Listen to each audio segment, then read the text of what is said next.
There we go. So today we have two goals, two topics to cover. Two topics. One is more of a good, here's kind of the whole roadmap kind of thing. Here's kind of like it's a React lifecycle and the lifecycle of a component. You don't have to memorize it. This is more like a good to know this is what's here kind of thing. Here are your options. Just to know that this is what's coming. The other topic that we're going to be covering today is user inputs. We've done a lot of like read-only kind of things where we're displaying stock ticker, displaying a list of movies, not really so much interacting with the user. So like if we wanted to build a scoreboard or maybe, I don't know, a color picker or something like that. It'd be like, how do we capture that information from the user and how do we use that? So let me queue up a couple things here. Boop, boop, boop. Here we go. Oh, could you see that? Oh, I like that. I like Chromecast. So this is the basics, the simplified version of the React lifecycle. So when I say the React lifecycle, it's the React component lifecycle. This is the events and methods that trigger and fire from the time that a component is created all the way down to the time it's destroyed. So it's destroyed whenever it's re-rendered. So it's divvied up into three basic phases: the mounting, the updating, and the mounting. Mounting is when it's first created. So the first time you create something and put it on the page, you're mounting it. That's when your constructor is called. That's when render is called. That's when component did mount is called. Remember how we used component did mount the other day to actually call APIs and set timers, stuff like that? That's when that's called. Now, that's the first time. Every time it's updated, it's only calling render, and this event component did update.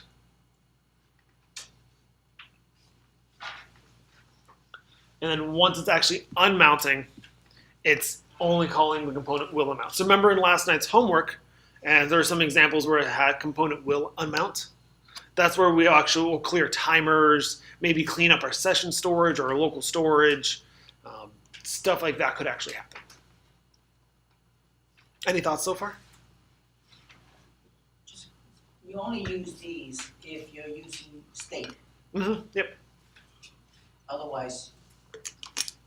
Which 95% of the time you are using state. Right. But, Yeah. But the first example that we did, we didn't have any of this, so Right. we were just statically putting things on there. Yep. We didn't care about refreshing the information. Yep. So just to know if I was on the right track, when I was trying to update the colors yesterday, was it component did update? Okay. This was right back. Yeah. Oh yeah. You're in the right path. We're gonna go over how to do conditional stuff tomorrow a little bit. That's kind of like a nice review day. So how are we feeling with this? As you see, it's broken up into two main phases: the render phase and the commit phase. The render phase, you can't interact with the DOM at all. So like all of our interaction with the DOM, setting initial properties and states, doing that, like all that happens in the render phase. If you want to actually interact with the DOM, you have to do that in the commit phase. That's because the DOM isn't technically created until the last step of render. So that's why when we're setting up initial values, we want to do it in component did mounts, not in the constructor. Is that what you said? Like just anything or null or something? Nulls, nothing, stuff like that. Feeling okay? I mean, make sense on paper. To see it in practice is a totally different thing. Not gonna lie. So this is the simplified version. All right, we're gonna blow it up real fast.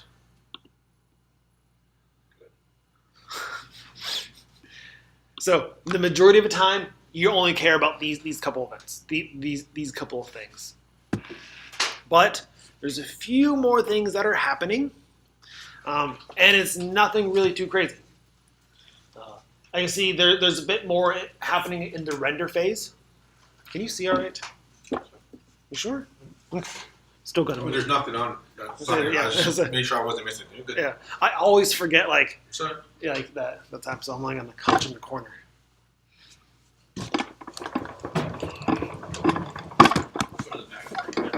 Oh, nice. Can you still see my mouse? Yeah. If I go to the back room, then I need a laser pointer. That's what I need. Yeah, right? Right? Yeah. So we've expanded out a little bit. We've added in a couple more events here and there. You notice that our render phase, there's a bit more going on there. A bit more in the updating. We see here one that I like to point out is the should component update. This method, you can actually dictate whether we should force the rendering to stop or not.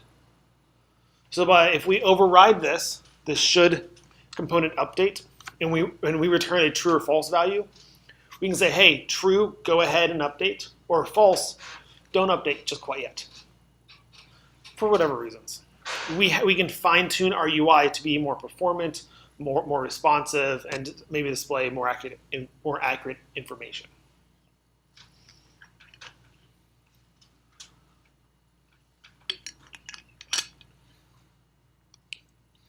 So yeah, this is a lot. I know there's a lot going on here. You don't need to memorize it all. Just be aware that there are a whole bunch of lifecycle events happening.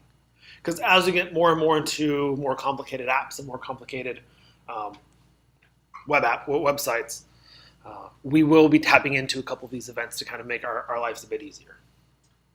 And does React have its own documentation somewhere on the web? It does, and that's where actually this came from.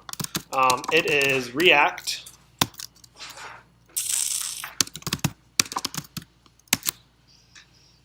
Going out on a limb here. Nope, that's not it. ReactJS.org. That's it. ReactJS.org. That's cool. That's React.org. ReactJS.org. Documentations. This is probably the best documentations out there to try React. A lot of times there yesterday. Yep. A lot of our examples are simplified versions of these. Yeah, because these are so verbose, and like these are geared towards seasoned JavaScript developers that are learning React.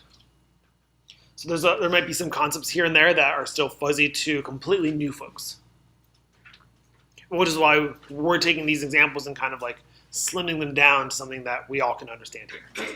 So like the clock example is in here that we did yesterday. The example that we're going to walk through today was in here as well. But yeah, It's a good. React.js.org is on point. Fleek, as the kids say. What? Fleek? Leak. We're gonna have to. I stopped teaching high school for tomorrow. There's a reason why I didn't teach high school. You said it was react.js.org? React.js.org. No .js? No, it's. You said dot. I might have said dot. That's when I was typing. Where's my Slack? There we go. Now it works. It works.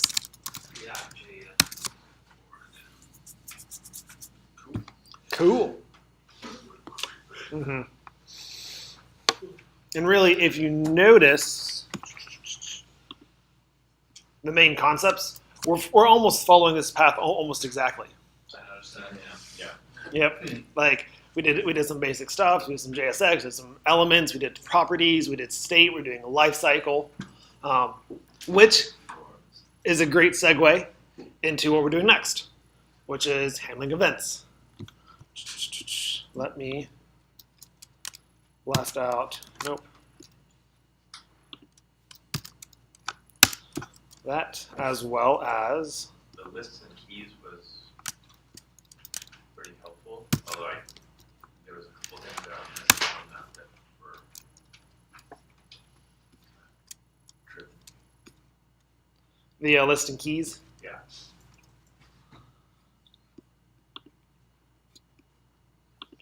Main concept, list and keys.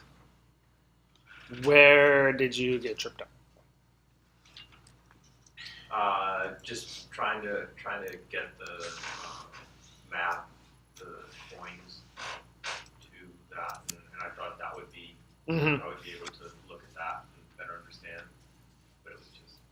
Yeah, so like this, this should be something similar to what you did for your homework last night. So you're on the right track. You're in the right area, which is good.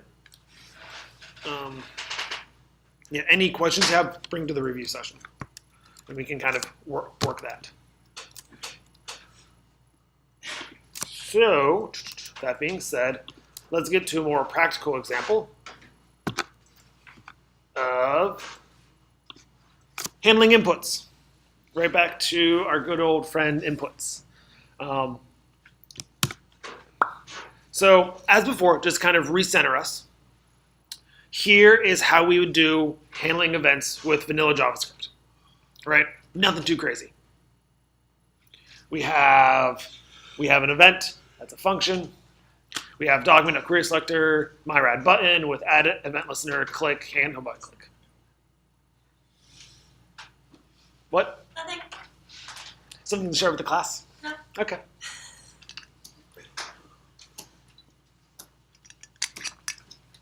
So yeah, this is what we're used to, right? Nothing too crazy.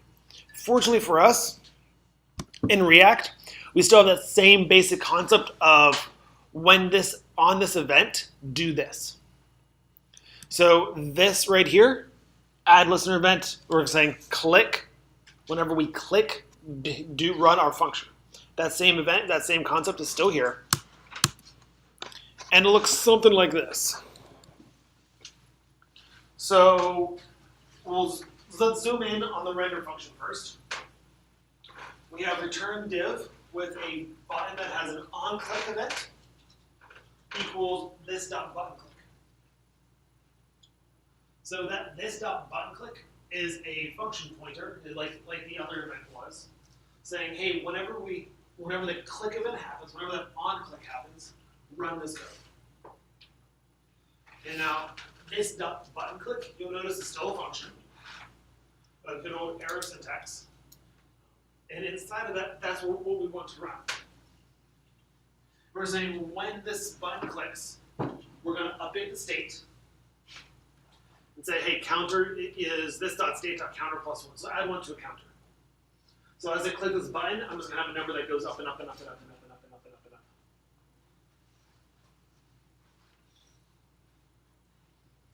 Thoughts? The syntax is a little different. All right. How so? Well, usually we would query the object in the DOM, Mhm. and then you do a dot add event, and then you say which event, and then what to do once it's clicked. Mhm. Here you're saying button, the unclick, then run this function.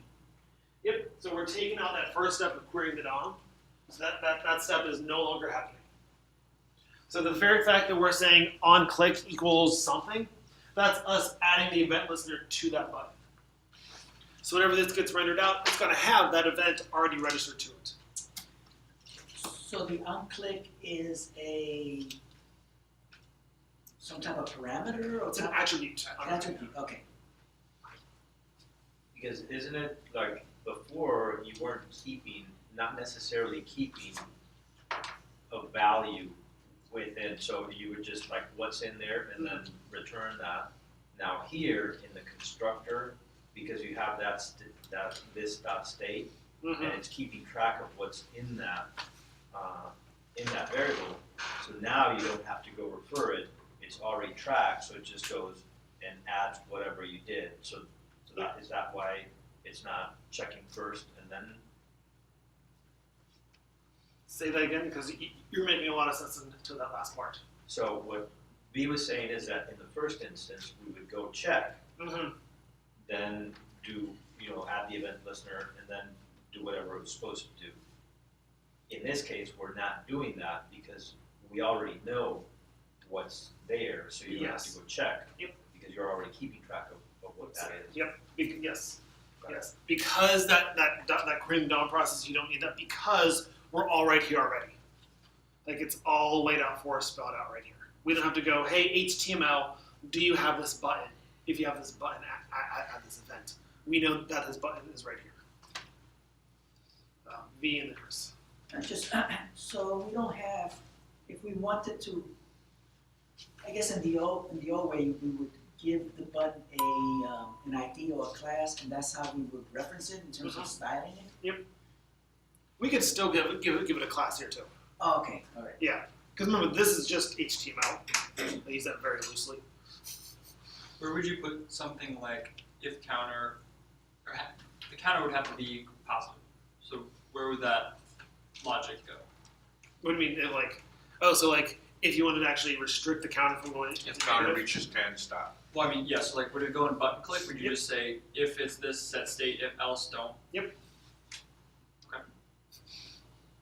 I know we went over the props are like bigger than state or things like that yesterday. But you have super props this dot state, and then down at the bottom you just have the this dot state dot counter. I don't have props here. You're not passing it to anyone. Nothing's being passed in. Then why is it there? There, I mean, that's just part. That's good practice to have it there. As if we were to make another one, we would. Well, you are taking the props from a component. Mm-hmm.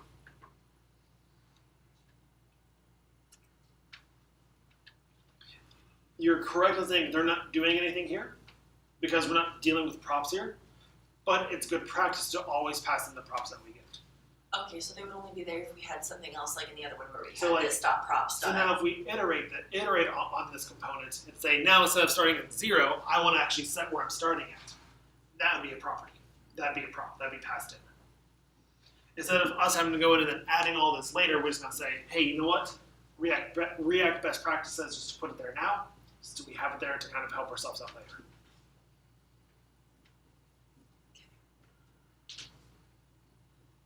You'll sometimes encounter things in programming, in development, where it's like, yeah, they're not doing anything, but we still should have them there anyways. We kind of call that something like along the line of ceremony. Like, it's not really doing anything for us that we can tell or see yet, but we still should put it there. It's a safety net. How popular is React compared to like other, like similar, programs? It's the hot thing.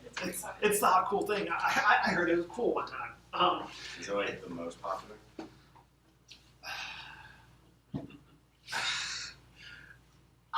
Personally, I don't think anyone really knows, Yeah. to be completely honest. I will say there's a lot of buzz around it. And we can pull up 3 or 4 different surveys right now that say 3 or 4 different things. Is the difference between them that sizable? No, it's all the front-end frameworks are pretty much the same thing. It's some abstraction over the DOM manipulation that we've been doing for the past 2 weeks. So like the DOM manipulation we were doing last week was tedious, right? You had to create a new element, you have to query for it, you have to know the selectors, and it doesn't scale well, as you could only imagine getting to Blackjack. But the front-end frameworks, they solve a lot of those problems. They all have some form of rendering, they all have some sort of state management going on. They all have some sort of event system, some property system. Like they all have the same concepts, it's just how they do it are slightly different. So like my first framework that I learned was a framework called Knockout.js way back in the day. And it was like, okay, this is something. But then I learned Angular, it's like, oh, okay. Then it was React, and then I'm doing Vue.js now as well. And I'm also doing React, obviously. But it is like, as soon as you kind of see 1 or 2, you're like, oh, they're all pretty much the same. There's technical differences between them. But right now, if you want to go, I think, by NPM installs, I think React is the most popular one right now. But I think Vue and Angular are gaining. So each one solves a specific problem Yep. better than the other one. Yep. So depending on what your problem is, you might tend to go in Exactly. that. And that comes down to actually understanding like the problem that you're doing and what problem they solve. So React is really good for a stateless, one-way data binding, really simple view layer. There's a lot of words in there. I'm sure a lot of people are like, what? What does that mean? So just to kind of break it down a little bit, we'll see in a little bit something called one-way data binding. That means that whenever I change something in my JavaScript, then it changes in my HTML. If I change something in my HTML, then my JavaScript doesn't automatically update. So if I had a text box and I type something in, my JavaScript that represents that text box doesn't update until I tell it to. It doesn't update automatically. That'll make more sense in about half an hour. What was that face for? Do you have a question? Yes. Okay. I'll continue that rate in a little bit. So, I see how, like, you said everything kind of stacks on each other, like we could do blackjack with this. Yeah. Will you ever do that for us as an example so we can kind of see how we saw blackjack in JS and now we can kind of see it in React and see the actual differences in something we've already done? Okay. Like today, I was going to do a scoreboard app. Okay. So, that was coming. Oh. So, yes. Yep. So yeah, like that's a good point. It's like how, like, what's that difference looks like? Like, what does that look and feel like? So React one-way data binding presentation layer only handles the viewing of the data, only what the user sees. It doesn't try to do anything else unless you want it to. So like React at its purest thing is just kind of like show this stuff with these parameters, right? We're passing in data and we're doing display. All of our like logic, our if statements, stuff like that, that's just JavaScript. So it's getting out of your way. So yeah. You wouldn't use two of these frameworks in the same project? Would you use a React for one to solve one problem and a Vue to solve another? Typically not. Okay. That being said, you could. Just because of adding it to legacy applications. So if you have a really big application that was built in like 2000, that's just been iterating on, I'm talking like millions of lines of code.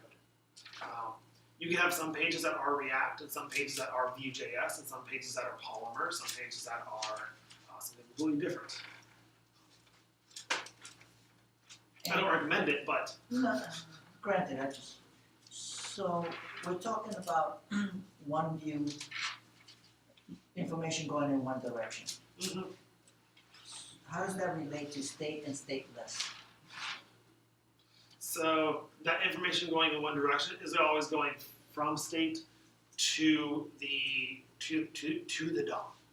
So when I say stateless, it means that React itself doesn't have a state. It's just a series of what's the best way to put this? Operations. Yes, it's a series of operations that are actually happening. Independent of each other. Yep, that are it's all under the hood, and it kind of does it all in a magical way. This is where stateless comes from the idea of functional programming. A few of your Arcadas last night got a kind of a really big taste of that. But it's like, I don't want to hold anything in a state. I just want to pass my state down so that every function operates by itself. Just taking data, information, processing, sending it out. I Yep. don't care what Yep, on the other side. I'm taking stuff in, doing something, not storing it anywhere, and then spitting it out somewhere. So that was a good sidetrack, good tangent, so to speak. Handling events. Feeling good? Okay. Great. So I have this button. Yep. I define an event to it. Yep. Now I have to put this button up on the screen. Yep.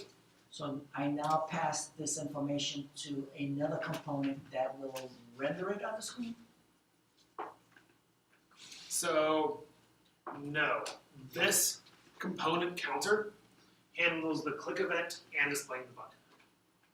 If that button was in a different component, then that component would handle that.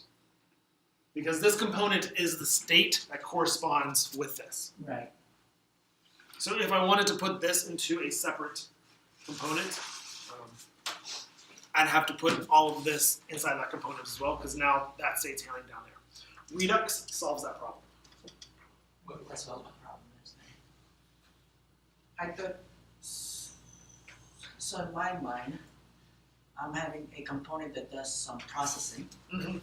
I get this information and I wanna send it to some other component that's going to be in charge of displaying it up on the screen. Yes. Yes. Any events that are happening inside of what's displaying would be handled by those components. But this button is displaying itself. That's what I'm trying to, I got a button, I Yes. defined its Yep. properties and So that, okay. so I got this button. Yep. Now I got this web page. I need to get this button to display on that web page. So will return it to a div somewhere defined. Yes, this render, here's your render. So this render is gonna put this button on the page. And how do I define where that button displays on the page, I guess? I mean, Wherever I put this counter component. So this would be called over like an app.js or some other component. So some other component will have that class Yep. counter or field counter. It will import counter, Right. and it will put counter on the page as a component. Okay. Alright. I think Chris had a question. Did you have a question? No, I'm I was just gonna let her know, I posted a, resource for most of the React events, like on click and like just a bunch of different ones, so it's in the Slack. Oh, thank you.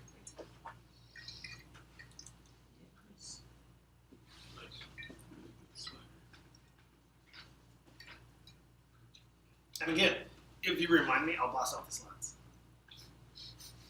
I see people like furiously writing down like, gotta get it done, taking It pictures reminds and you right stuff. now. You'll see it later, right? 100%, yeah.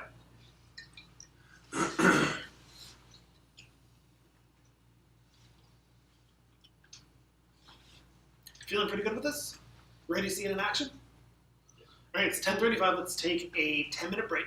Come back at 10:45, and we will recreate the scoreboard that we created last week, 2 weeks ago.